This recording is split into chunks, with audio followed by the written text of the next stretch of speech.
revisiting my dreams with the king.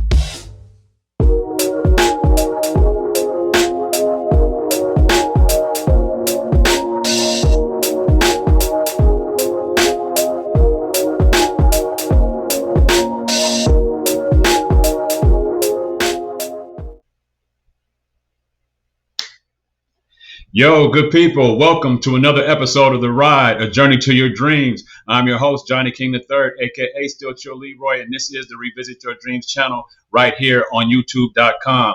I have a very special episode, very special guest. Like I say, every guest that I bring onto the show is very special, but today I want to remind you what we're doing here at Revisit Your Dreams. Our goal here at Revisit Your Dreams is to provide inspiration, motivation, encouragement, to explore real stories of trial, error, and success, and maybe even provide a few laughs along the way. Today's episode is titled "A Life of Service: From Incarceration to Impact."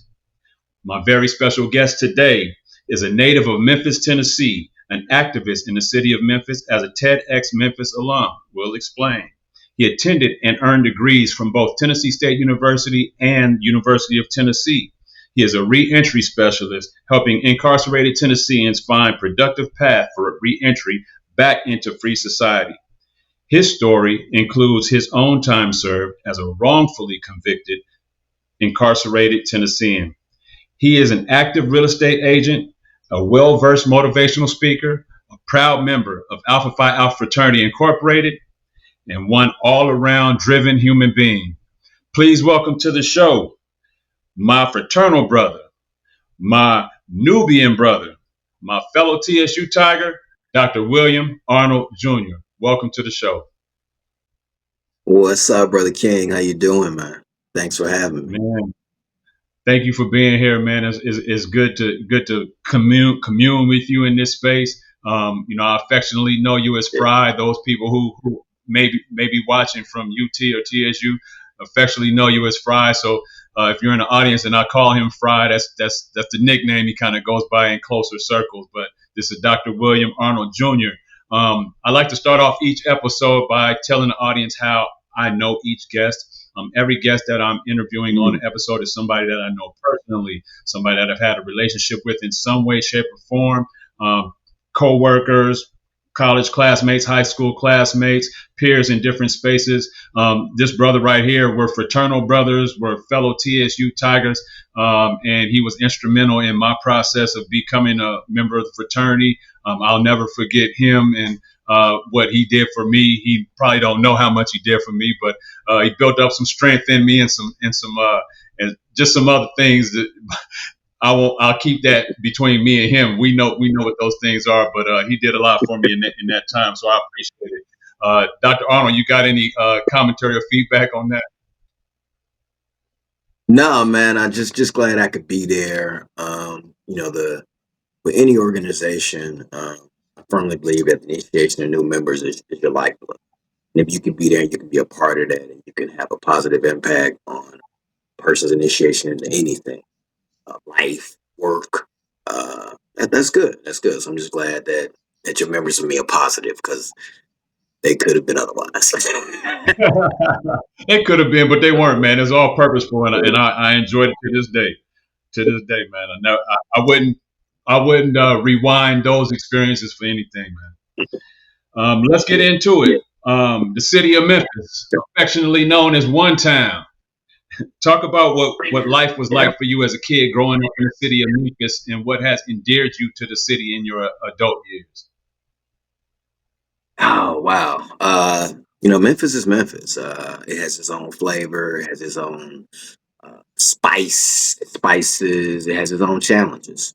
But what I've always loved about being from Memphis is just this strong sense of pride. And I know you go into TSU's gangs of Memphis, and I don't mean to use the word gangs, but it's a bunch of folks from Memphis there, and it can't help but spill over. So for me, it was just growing up in a place that was just happy to me. I have some great memories growing up in Memphis, and then when I left Memphis, my life existed up and down I-40, Knoxville, Nashville. There was always a lot of Memphis people there, so I had a tribe, and having that tribe and that sense of always having somebody that you can relate to strengthened just my pride in Memphis.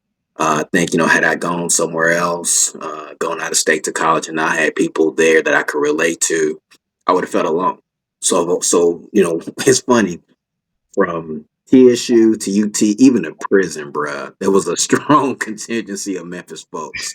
So some people that just, you can always say, man, that's like being back home, isn't it? And and so I love that. Grew up single parent home, and what that meant. Watching a mom, work jobs to make certain that I didn't have, well, I didn't go without. That's the best thing. But then also still having, my dad in my life, and even having them both here today is just a blessing. So all of that is just a part of just, for me, what Memphis means: family, tribe, pride. Dope, man. It's definitely a blessing to still have, both parents, still with you, still on this earth. That is truly a blessing. Some of us Yeah, aren't able to still experience that. And for Memphis, I know those drives up and down I-40. Many people that live in Memphis, like you said, also went to Tennessee State University. And if you went to TSU, even if you didn't live in Memphis, you made that drive at least once or twice. I know I made that drive a few times to Memphis and back. So yeah, great upbringing and story there. Memphis to me sounds like a place a little bit like Vallejo, maybe a bigger city in terms of like total land mass, and maybe even people. But the lifestyle growing up, the kind of the hardness of it, but then the growth of it over the years is very, very yeah, similar. So yeah, man, and like you said, there's a lot of people at at TSU in Memphis. I imagine, like you said, at UT, even inside, there were a lot of Memphis contingency, or I don't know if that's the right word, but one thing I remember specifically about Memphis, my first introduction to what Memphis was like when I was a freshman at TSU, and they had a party in the women's building, and they started doing the gangster walk circle while everybody's dancing inside the circle. And then I got elbowed yeah, in the back of the yeah, head by one of the dudes. And I didn't know nobody from Memphis. All my friends were from other places. Man, I turned around. I was yeah, getting ready to snap. Man, my boys pulled me to the corner so yeah. fast. It was like, nah, you don't want to do that. It's too many of them. Not a good look. Yeah, yeah, yeah, So yeah, yeah, man. yeah. But That Memphis, that Memphis, that they that stick gangster together, walk, brother. man. Yeah, yeah. I can dig it. Yeah, Gangster that walk was a is big hell part of the for, culture in the late '80s, early '90s. Yeah, it was definitely a part of the yes, culture. sir. Yeah, Yes, sir. Yes, good sir. deal. You've earned multiple degrees, including a doctorate while attending institutions at Tennessee State University, and one being with University of Tennessee, a PWI, and the other being Tennessee State University, a HBCU. As a kid from Memphis, talk Yeah. about the differences between the two experiences for you and how some of those experiences shaped your life. Oh man, yeah. So I wanted to go to. Let me say that on the front end. I wanted to go to TSU as an undergraduate. And my parents, I remember telling me, "Dude, you're not mature enough." And I wasn't, because I think about just the differences in the two. I went to a predominantly white high school in Memphis, and what that taught me was the importance of, to some degree, code switching, and knowing what 9 to 5 means. In other words, I knew that from 9 to 5, or back then I guess it was 7:30 in the morning to 2:15. I had to deal in a different world, in a world that wasn't necessarily for me. But I knew at 2:15, then it was back to normal. It was, back to a black neighborhood, a black church, riding the city bus back home to my black neighborhood, black friends, et cetera, et cetera. And so as I said, when I wanted to go to UT, or when I wanted to go to TSU, my parents said I wasn't mature enough, and TSU would have eaten me up because I didn't have the discipline, because I would have been too amazed and too overwhelmed by all that blackness, by Hmm. just 20, everything being just for me. So going to UT, it was slow enough and just fast enough for me to do the things I wanted to do in college, to get involved in certain things and to graduate. And I look back when I got to TSU, And even though I graduated from college and I was in graduate school, I had a blast because it was just so much blackness and it was so beautiful. And to be able to see a collegiate culture through these eyes that had seen a collegiate culture in a whole different aspect, but see it in a black context was just amazing. And so, um, yeah, it was two totally different experiences. I would trade them for the world because I actually did them in reverse. Most people will go to an HBCU for their undergraduate experience and they go to a predominantly white institution later on. So it gave me a whole different appreciation for them both by having what I like to call a reverse experience. But it was good all the way around. I mean, I got great education at both places. Yeah, both institutions. We know many people that attend both places. And I remember when you came, to be honest, when you came to TSU, I didn't meet you ever on campus. I just remember there's a guy new transferring named Fry. I'm like, who is this guy named Fry, man? And then I remember seeing you at, from a distance at some party stuff, and years later when we finally kind of met. But that's interesting. You talk about leaving UT and then coming to TSU, and then kind of the dichotomy in that experience where there's some diversity at UT, but you're in East Tennessee and the majority is a PWI, and that's the majority of what's there. And then you come to TSU, and it's a culture shock, and that's the kind of the experience I had. I come from a place that it wasn't just black and white; it's extremely diverse. Every nationality you could think of was at my high school. I mean, all my friends was all different shades of the rainbow. And when I came to TSU, it was just black, black, black, and a little bit of white.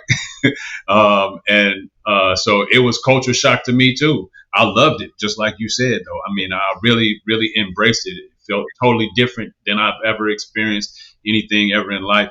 And I had that, my father, the kicking it too much, not being able to handle it. I almost lost my opportunity to be at TSU freshman year. Went to, Freaknik, and then I went to Daytona in the spring. And that was freshman year.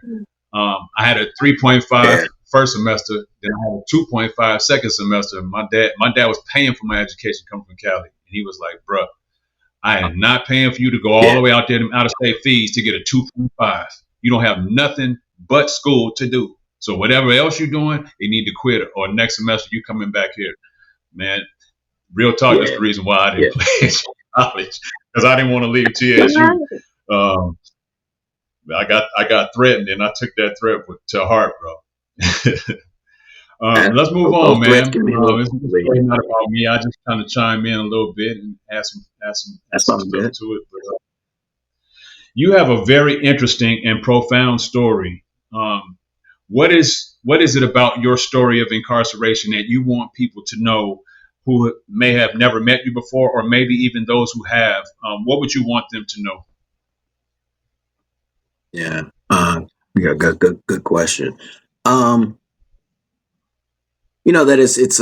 it's an odd experience. Because as humans, we were never meant to be locked up, locked down, locked in to anything. And it's unnatural.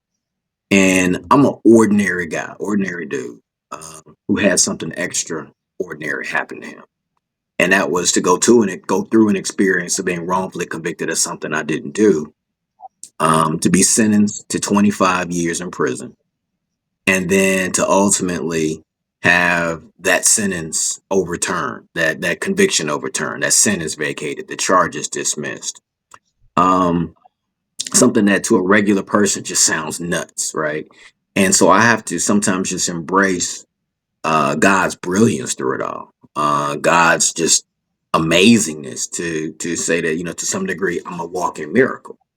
And using that to inspire people that, God is not going to put more on you than you can handle.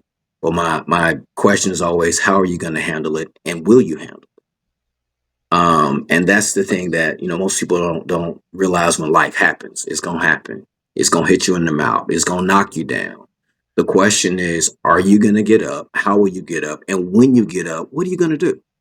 And so that's what it did for me, that for, 2,498 days, 2 hours and 11 minutes, My life was taken away from me. It was regulated by the state of Tennessee. Somebody told me where to be, what to do, how to be there, what to say, what not to say, because the consequences would be unfavorable if I didn't, right?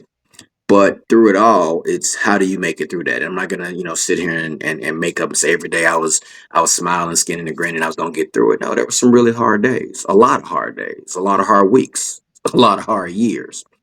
But that's what life is about, is throwing things at you, and what do you do with those things when they're thrown at you? And I always want to tell folks that no matter what you're going through, it may not be anything as extreme as going to prison or being locked up or whatever, boy, whether it's illness, financial trouble, work-related trouble, you can get through it. You can get through it. So, That yeah, that's that is that's that. that's. Oh, go ahead. I didn't mean to interrupt. No, no, no. I was just summing it up. Yeah, that was it. Yeah, that's powerful words from someone who actually experienced what you experienced. Um, when I think of challenging times, to be honest with you, you may not notice, but there's often times where I thought about you, being where you were, and I'm like, I have to get through this. I have to get through this, just because knowing you in your journey. You had to get through it, and you did. And so it's a sign of strength. It's a sign of endurance. May not be what you wanted for sure, I'm certain, but definitely it's a mark of strength, I believe, that people could use for their own inspiration or motivation to keep going. Like you said, it's going to hit you in the mouth. Fight back. Don't just let it hit you in the mouth, and give in, concede to life in that way. I can only imagine how challenging that was for you, Fry, man. But glad to have you on this side for sure. Yeah, glad to Um, be here. Glad to be here. yes, sir. Yes, sir. On your Yeah. social profiles, you have labeled yourself as a reentry nerd. What do you mean by that? Yeah. Oh man, reentry nerd. That's so many things, bro. And as first of all, before I even go into that, I want to define reentry, because many folks don't even know what that means, and that is this process where a person comes back into society after a period of being away. You could have been away in jail, you could have been away in prison, a youth detention facility. People who are veterans experience reentry, and that's just coming back into society, coming back into freedom, coming back into what we as civilians would consider normal life. But you're also coming back a different person, right?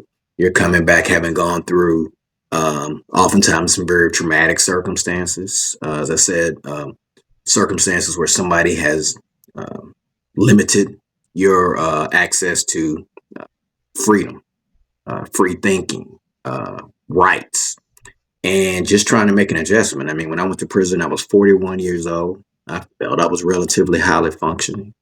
And then I came back into society, almost 7 years later, and the world had changed. And we don't realize how fast the world changes until we're removed from it. So reentry for me was a challenge, because when I came back, I had friends who were doing things that we weren't doing 7 years ago. Everybody was cigars and golf. There was this thing called Uber. There was DoorDash. Everybody now was glued to their phones.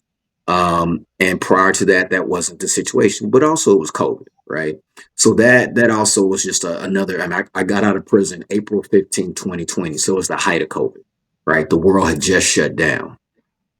So I experienced reentry in a really odd way. And that way was, first of all, there's never a bad day to get out of prison. Let me be very clear, right? But to get out at a time where everybody's like, so things were stopped. So one of the first things for me was my driver's license hadn't expired. And one of the brothers was like, "Hey, Fry, man, keep my truck till you don't need it no more. I got 3 cars." Bet. And I drove from Nashville to Memphis, and it was the most peaceful drive I'd ever had in my life. And I had driven in 7 years, right? So just simple things like getting used to the speed of traffic, but COVID helped me adjust because there weren't a lot of cars on the road, right?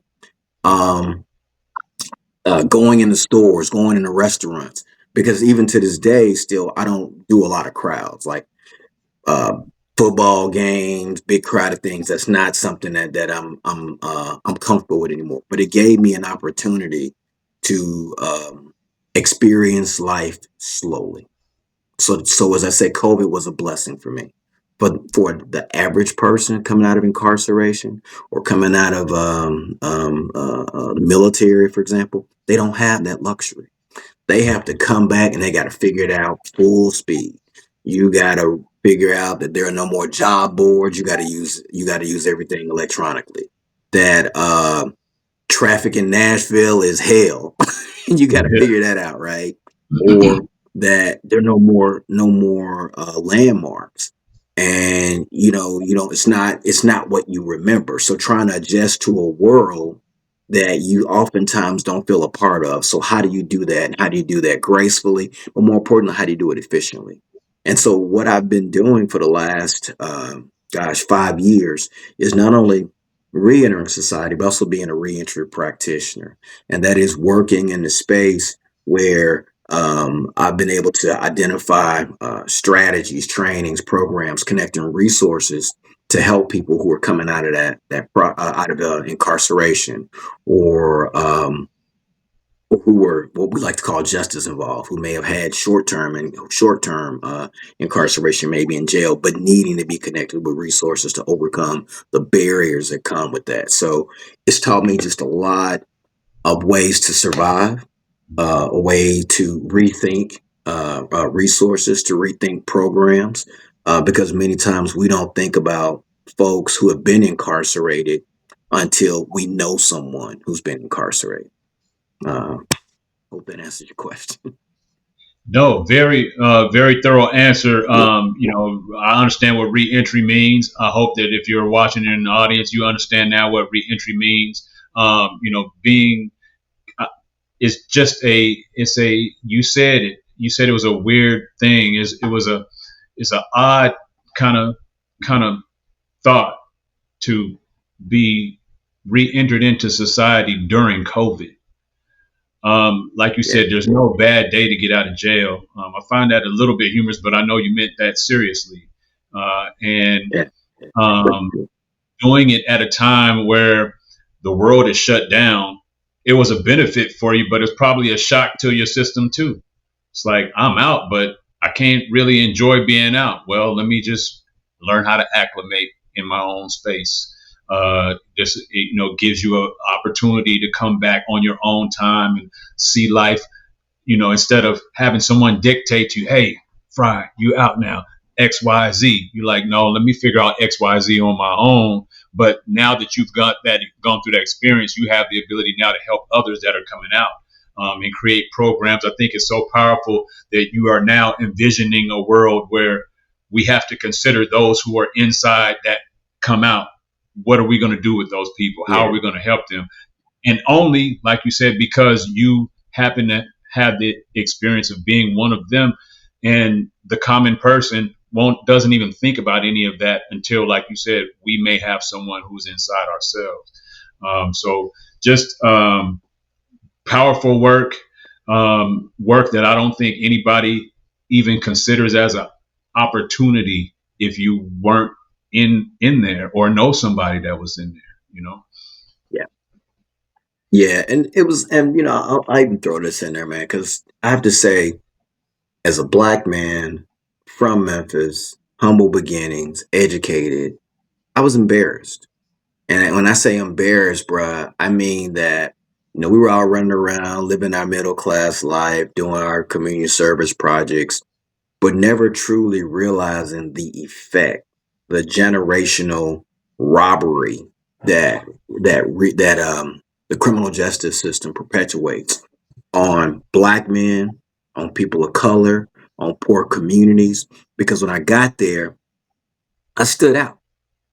And I stood out because I was an educated black man. And just about everybody in that place was a person of color or a poor white person. And so being weird to some extent, like, here's this educated black dude who can do Can we cuss on here? We good. I'll edit it Uh, out. okay. But who was able to do things and to teach things to people about policies, practices, procedures, how to write grievances, uh, essentially how to use education to make things happen was an anomaly because the people who were there who could do it were too afraid to do it and hadn't been taught that you use this power for something, so to speak, for good. You stand up for the people. So that was strange, but it also showed me how people who are incarcerated are often beaten down, not in the literal sense, but in the psychological and in the sociological sense, that systems are just built to to other them and to oppress them, right? Systems of oppression. And so that taught me just something like, dadgum, and then when you come out, you're institutionalized. Because I was institutionalized when I came out, and I didn't realize it. That I did things, and I still, to some degree, do things a certain way simply because that's what that experience did to me. And with that, it is affecting a group of people that are parts of our community that are and as black men. I mean, like for example, in Memphis, 1 in 3 black men have a felony, bro. 1 in 3. So when that happens, that restricts you from having access to better jobs, to better housing, to education, and it relegates you to second class citizenship. And you may hear about it, but until you become a part of it and you see it and you witness it, it's like, man, that's what makes them say, "Dadgummit, that's the type of stuff we should have been addressing through the fraternity or the Masonic Lodge or through something." Because this is a whole population of people who will unfortunately never get the opportunity to be an alpha or a kappa or a Q or omega because they won't get the opportunity to go to school because of what this experience has placed on them in society. Yeah, So yeah. that's an interesting take from that, even from that perspective. You know, being affiliated with the fraternity as long as I have, you've been affiliated members much longer than I have. You know, but my love for Alpha started in 1992, and I can only imagine what someone who is unable to even have the opportunity to have that experience.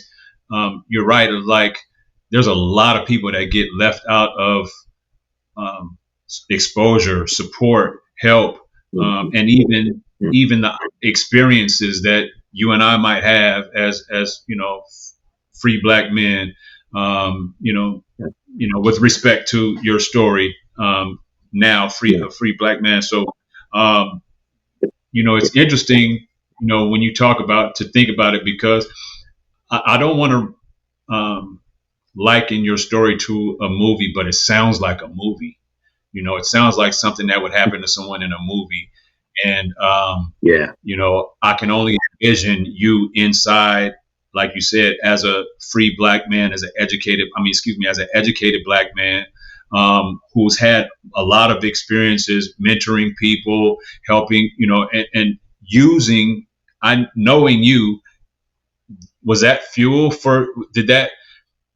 did you use that to, like, your experience and your knowledge and your education to help others inside while you were there? And did that do anything for your psyche and your spirit? Did that help motivate and keep you encouraged at all? Yeah, absolutely. I mean, just being, one of the core things of just being an alpha, being a person, being a Christian, is just being a servant, right? And you see a need and you address that need. And so I could see where people were being denied rights they didn't know existed, right? Mhm. So a part of it was teaching the men in there how to file grievances, how to understand policies, how to empower them, using that old adage of, if you teach a man to fish, he'll fish for life, right?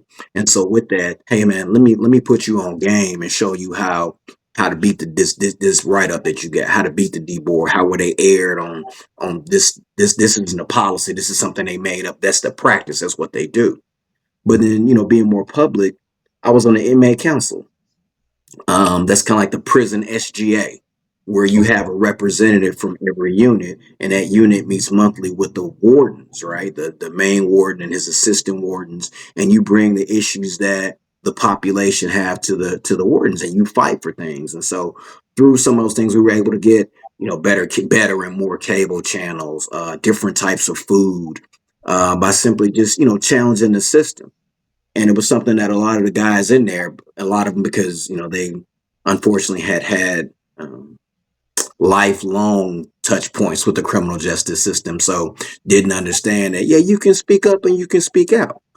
But there were also consequences with that. It made me a target. I was often told that I would get shipped to a worse prison, or there were times where I would have to pay the consequences from the administration, whether it's getting my cell unnecessarily torn up or inspected, as they called it, to getting unnecessarily urinalysis test in the middle of the night, to just being told, I mean, Arnold, you got one more time to do that, and we got something for you. But I always felt like, again, God had my back. I'm doing the right thing. These folks need somebody to speak up for them. You're gonna show up or hoe up. So that was the thing. I did again. Yeah, So that's what that's what it was. Yeah. that's what an alpha man does. And once an alpha, always an alpha. And being incarcerated didn't dictate your princely status, your ability to relate to other men who are in need, who need help, and to use your knowledge and your experience as a kind of a platform, so to speak, to help move the needle in a space that you occupied. If you were a resident, in the city of Memphis at the time, or in the city of Nashville at the time, you would have been doing that very thing out here in free society. So instead of going, being incarcerated and internalizing things to where it's just about you, you said, I've always been a person about service. The title of this episode is A Life of Service, from Incarceration to Impact. And even, if you're hearing Dr. Arnold's story, inside he was still impacting people, while, even impacting itself, in a positive way, just because of the nature of probably the pride and joy that you got when you actually accomplished something for the people inside. Like, that's what you would have been doing out if you were out. So very commendable, man. Like I said, I most people couldn't imagine walking your path, and I'm sure no one really wants to, but we definitely, you were with many of us in heart and spirit while you were there. We're gonna switch gears a little bit, man, and get off of that topic, because your life is not centered just around that, something that happened to you for a short period of it. But as a proud member of Alpha Phi Alpha Fraternity Incorporated, you already kind of started touching on it a little bit. Talk briefly about what your brotherhood has meant to you over your years of membership. Oh man, been it's been powerful for me, because I became an alpha at 19 years old. I'm 53, so I've been an alpha for 34 years. So over just about all my adult life, I've been an alpha. So that meant interacting with a group of men who were going places and doing things, who were there to support me, to lift me up, to laugh with me, sometimes to laugh at me. But being an only child, growing up an only child, that meant something more to me, because it gave me a community no matter where I went. And I'll even touch on this real quick. And even in prison, I didn't meet any alphas, but I met a guy who was the brother of one of my fraternity brothers, and he sought to be a Kappa. I met a couple of Qs, some Sigmas, and just the fraternal bond that we had through our organizations aligned us in that space, because of what we had done. And so that also gave me an opportunity to survive in prison, and just in life, because I haven't been dealing with and leading men since I was 19 years old.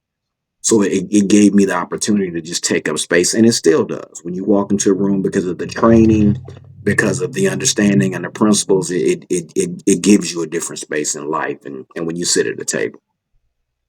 So yeah, man, it's been good, and I had a lot of fun.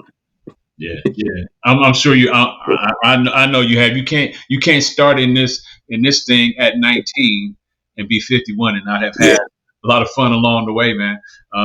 Very, very powerful. Like I said, you were very instrumental in my process, in my experience. Something I'll never forget. Let's talk about your TEDx community work in Memphis. Um, Talk about that, your TEDx talk Yeah. and your involvement, and how has it impacted your city? Yeah. So that was really just sort of a one-time thing. That was a TED talk. It was back in 2022. And it was really on a kind of a suggestion from a friend, like, hey, she was telling me she had been wanting to do a TED talk for a while, and she was like, you should apply. And lo and behold, boom, I got it. And I was just kind of like, wow, an opportunity to speak in public and to be a part of this whole TED talk thing, which I don't remember being a thing before I went to prison. So in it, I just started working for the Tennessee Office of Reentry through the Department of Labor. So it was taking some of my lived experience and the work that I was doing to just bring to the Memphis community the importance of not forgetting about people who are just as involved, and how work and pathways to careers can mean a lot to positive reentry, to stronger communities, to better tax bases, by putting people in positions to win. I mean, when we all win, we all win. And so that was what that was about. But it was a great experience. There was some really good coaching involved, some really good exposure, but more importantly, it was an opportunity to speak publicly about something that was near and dear to my heart. And I encourage anybody, because they do these TEDx talks and experiences in a lot of major cities. I know Nashville's doing one. That if there's an opportunity, I tell folks, hey, just try it. Just try it. You never know. I mean, there's one out on just short of a dare, and it happened. You definitely got a word for a way with words, and a way of impacting people, a way of expressing yourself. I've seen you talk, at length in public, in front of audiences, and definitely you make a connection, a real connection when you're on stage. I feel like you're easily received by your audience, and so I can only imagine the impact that your words on that day had made in some of the people's lives who were there on that day. But you also hold a real estate a license as a real estate agent in a very competitive market, being Nashville, Tennessee, Memphis, Tennessee, all of Tennessee. But Nashville for sure is a very competitive real estate market. How do the services that you provide differ from that of your competitors? Yeah. So I'm with the firm Infinity Group Realtors right here in Memphis. Small, mostly was black owned and mostly blacks. We really, though we do commercial and residential, we specifically focus a lot on first time home buyers. Um, Memphis is a very impoverished city, and a lot of people don't understand the value of home ownership. So that's sort of a great niche here in Memphis, is to get people to understand that you don't have to be 50, 60, 70 years old buying your first home. You can start building wealth through home ownership early on.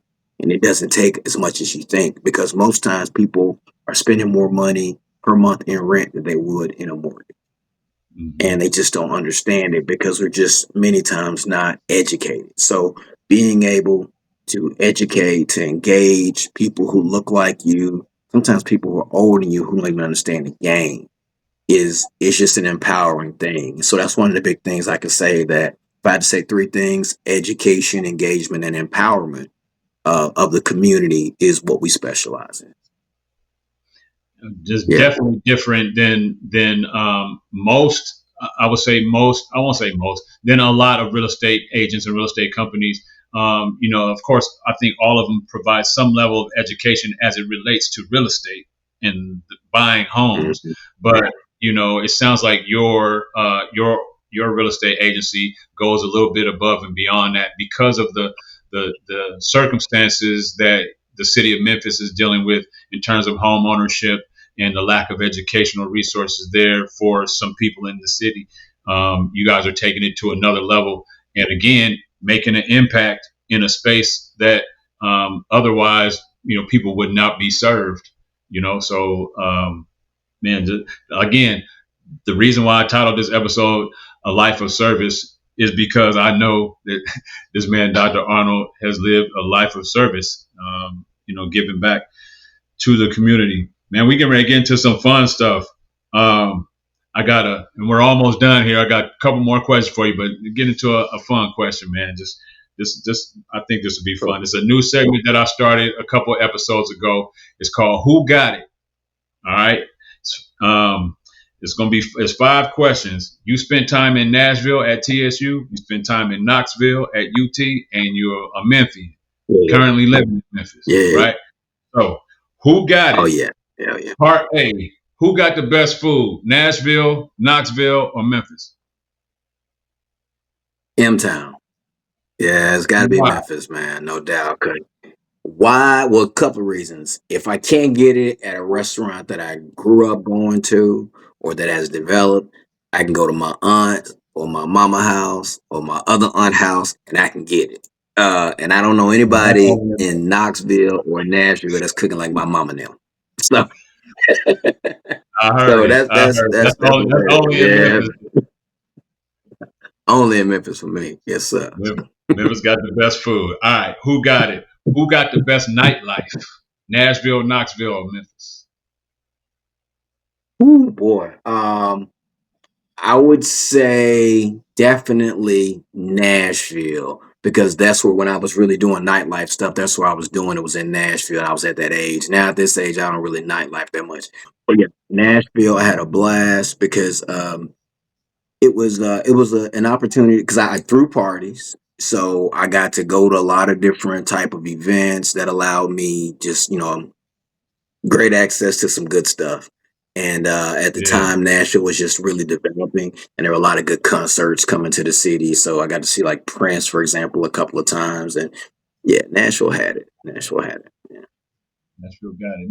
Memphis is on the way, but Nashville's, it's a big city. It's like they call it Nash Vegas. I don't really like to subscribe to it as Nash Vegas, but I understand why they call it that. Why some people call it that. All right, who got it? Which city offers the most? Which city offers the most diversity? Yeah, which city offers the most diversity? Nashville, Knoxville, or Memphis? Well, it depends on what you're looking for because there's some very diverse parts of Memphis, but I say across the board Nashville. And I say that now because in my travels back and forth to Memphis and Nashville for these last 4 years, there's so many people in Nashville who ain't from there that you can tell ain't from there. And you can see so many different flavors and your neighbors and your friends, Romans and countrymen. So Nashville is definitely a lot more diverse than any of three. Knoxville's just straight East Tennessee. You're going to get Rocky Top. That's what you're going to get, right? Nashville, you're going to get a little bit more. Yeah, absolutely. Absolutely.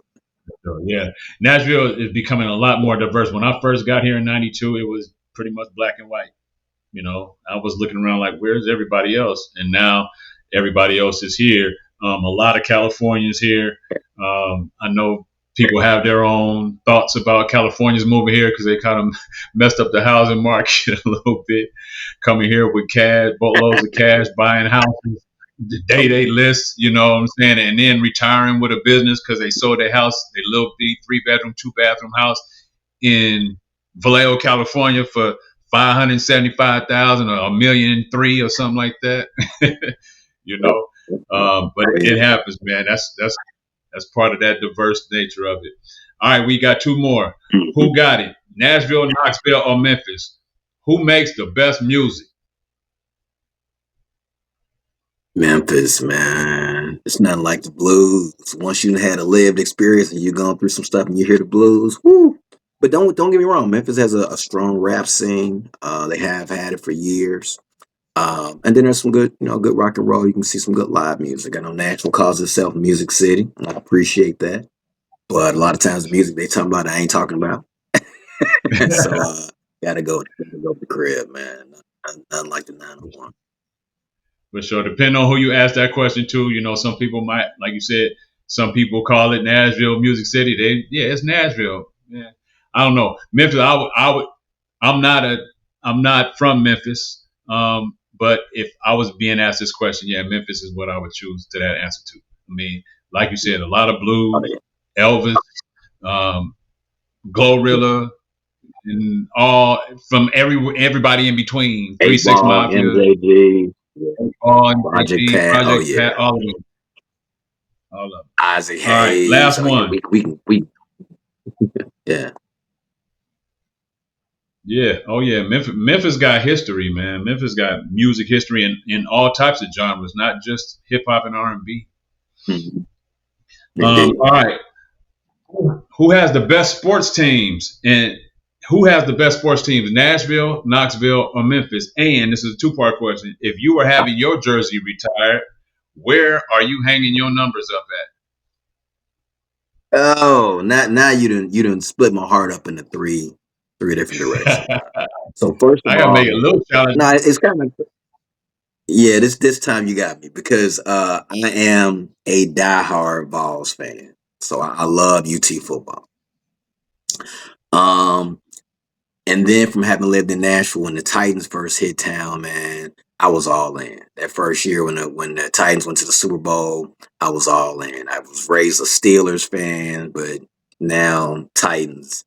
And then the Grizzlies. So, as I say, my heart is split up along up and down I-40, man. So I guess if I had to retire my jersey, it would be a blue jersey with an orange 901 on it and out hanging in the rafters all over the state. So that way you gonna know, Yeah, hey, you Police covering with all the bases. blue and it's 901, baby. Memphis born, Memphis You like, bred. man, you be up So in yeah, but yeah, up. so my teams are all up and down.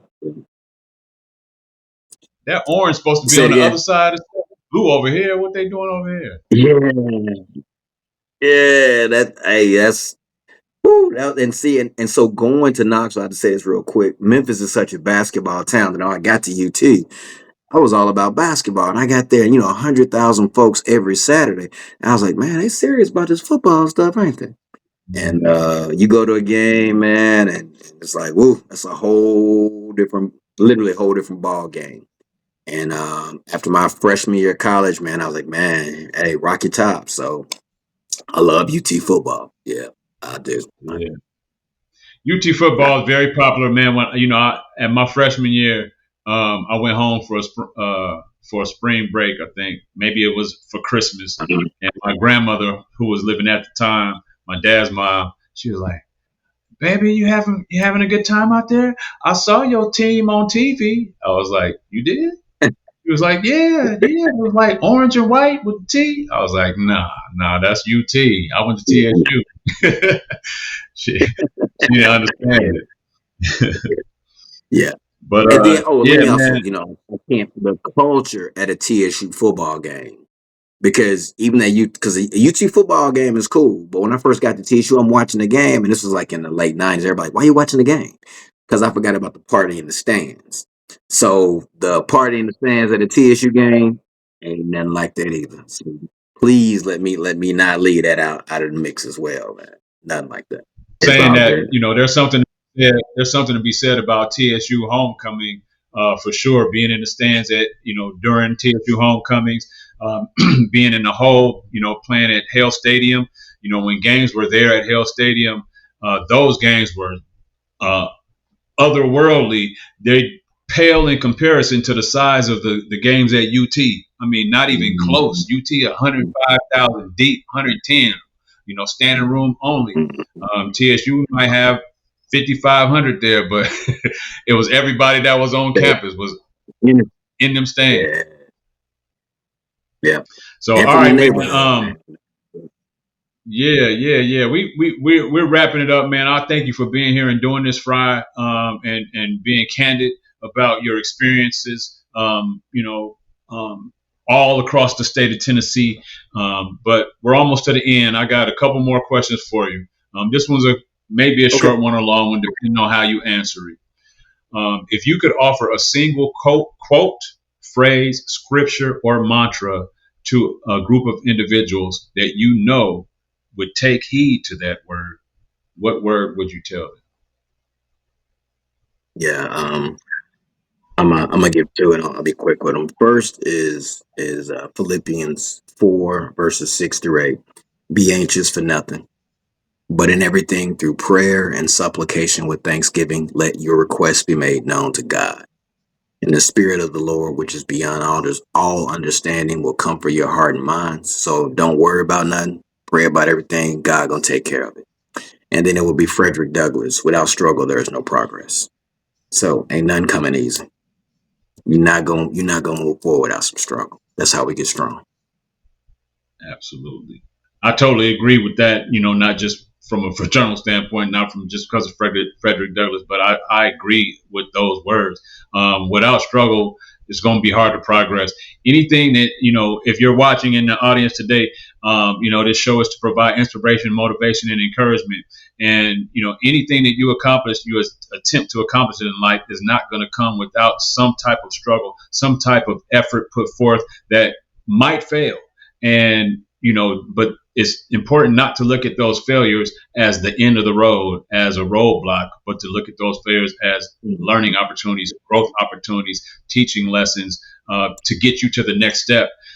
Everybody who has accomplished something and succeeded at it any time in life has failed multiple times along the way before they ever got there. Whether they let you know about those failures or not is absolutely true. The only way they became the professional, that they became the expert, that they became the most knowledgeable person in the room is by trying and succeeding and also failing sometimes and learning from those failures. I encourage you to make sure that when you're dealing with other people, if you have an opportunity to inspire someone to keep going, if you're dealing with someone who's on their journey to starting a business or going back to school or expanding their family, whatever the deal is, there's going to be challenges and roadblocks along the way. But make sure that you're the person who encourages your friends, your family, your peer, that those aren't reasons to stop. They're only reasons to keep going. You're one step closer to the mark. Every failure takes you one step closer to the mark. It's like a ladder or like a staircase. Every single step requires some effort. And the higher you go, it probably gets more and more challenging because you're more and more tired. You've climbed quite a bit of stairs, but you haven't reached that destination. So you're going to feel it the whole way up. But once you make it there, you can finally turn around and look at what you've accomplished. And now you can cruise down, right? Because now you've learned everything. You know the road, you know the ups and downs, and cruising down becomes a lot easier now because you've learned the lessons along the way. So I want to encourage you to follow your dreams, pursue your dreams diligently and passionately. And like Dr. Arnold, not let any challenge in your life stop you from being the person that you are in your heart and in your mind, and stop you from making a positive impact on life around your world. My last question for you, Dr. Arnold, is called "What's Your Rush?" What's your rush? As in Mount Rushmore, it has 4 iconic faces or images on Mount Rushmore. So my question for you is: who are the 4 most inspirational people to you in your life's journey? Oh wow, good one. Yeah, Mount Rushmore. Definitely. It'll be Jesus. It'll be MLK, Martin Luther King. It would be my maternal grandma, and just the things that she overcame. That on a very personal level symbolizes greatness. And that final one. It's gonna be kind of crazy. Sammy Davis Jr. And I say that because that brother was so talented in so many ways in such a discriminatory point in time. And if you ever take the time to look at how he excelled in acting, dancing, singing, in a space that wasn't for him, and oftentimes in rooms where he was the only one. I admire him, and I always have, and I always will. So yeah, that would be it. I thank you for sharing that. MLK, Sammy Davis Jr., your maternal grandmother, and Jesus Christ himself on Dr. William Arnold Jr.'s Mount Rushmore. all of them individuals and all of their stories. Definitely, I'm sure we don't know your maternal grandmother, but we can only imagine what a grandmother's influence and impact on a grandson can be. Man, Dr. Arnold, thank you for doing this. Thank you for being here. Thank you for being patient with me and answering all my questions. I appreciate you going through some of the challenges of coming up with some of this stuff when we got to the who got it questions. Memphis running most of the show. You got Nashville up there, you got UT up there, but Memphis running most of the show. That's hometown one time. Indeed. I'm gonna give you the platform, Yeah, Dr. Arnold. This is an opportunity for you to speak to the audience. Let them know anything you want, where they can find you. The platform is yours. okay. Yeah. Well, first of all, man, home training. I appreciate you having me here. I appreciate you just respecting my journey and giving me an opportunity to share it with folks. I thank you for that opportunity. You can find me www.iamwilliamarnold.com. Public speaking, motivational speaking, consulting in the reentry space. Just give me a holler. You can reach me there, and I look forward to just seeing folks out in this one big wonderful world that we live in. Thanks, and God bless. That is Dr. Arnold. I am Johnny King III, aka Still Chill Leroy. This is has been another episode of the Revisit Your Dreams podcast. I want to remind you that our episodes air on Thursdays, 8 p.m. Eastern Standard Time, 7 p.m. Central Standard Time, 5 p.m. Pacific Standard Time for all my people out there on the West Coast. And once again, you guys stay up, take care, and we out. One love. Thanks, bro. You're welcome, sir. Hang tight. All right, man. Okay. And that was good. That was good. Cool. Revisiting my dreams with the king.